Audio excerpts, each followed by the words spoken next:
Bonjour à tous. La vigilance orange orage est maintenue aujourd'hui pour la Côte d'Or, le Jura, la Saône-et-Loire et le Doubs. La vigilance reprend à 15h.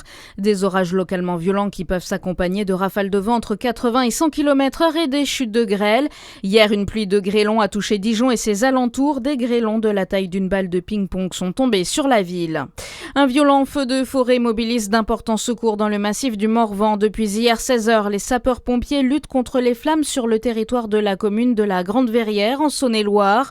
Au milieu de la nuit, l'incendie n'était toujours pas fixé, bien que contenu sur un vaste périmètre. 40 hectares sont déjà partis en fumée.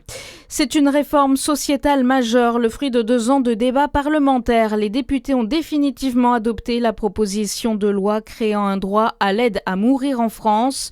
Le texte prévoit d'autoriser pour la première fois l'assistance au suicide, voire l'euthanasie, avec une série de conditions. Un grand jour pour la France, pour l'ancien député Olivier Falorni, l'architecte de cette loi. Je suis heureux que ce 15 juillet soit un beau moment pour la République, parce que c'est le vote de l'ultime liberté. La France est fidèle à elle-même en défendant ses principes. Et cette loi sur le droit à l'aide à mourir, c'est une loi éminemment républicaine qui est le fruit d'un travail considérable et qui aujourd'hui, enfin, arrive à son terme. J'ai l'impression d'avoir vécu une interminable odyssée et aujourd'hui, cette loi arrive à bon port. Je crois que c'est un grand jour pour les Françaises et les Français. Sébastien Lecornu, de son côté, a déjà annoncé qu'il saisirait le Conseil constitutionnel. Une épidémie de gale s'est déclarée dans l'EHPAD Edilis de Lons-le-Saunier. Cette infection cutanée provoque de fortes démangeaisons et se transmet par contact peau à peau prolongé ou via des tissus infectés.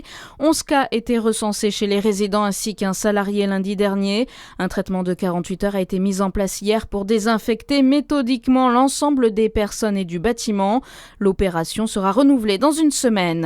L'intersyndicale demande au président de l'université Marie et Louis Pasteur de Besançon de ne pas appliquer le décret sur les droits d'inscription des étudiants étrangers.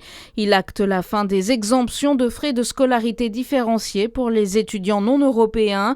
L'intersyndicale demande une prise de position immédiate et assumée de la présidence ou encore le maintien d'un régime d'exonération large. Le Tour de France passe aussi par la Saône-et-Loire. Aujourd'hui, près de 180 km de route de Magny-Cours à Châlons seront fermés. Les axes seront barrés au fur et à mesure de la progression de l'étape, soit 1 heure avant le passage de la caravane et 1 heure après le passage des coureurs. Victoire hier du Norvégien Søren Varenskol à l'issue de la 11e étape. Tadej Pogačar est toujours leader. À suivre votre météo sur Fréquence Plus.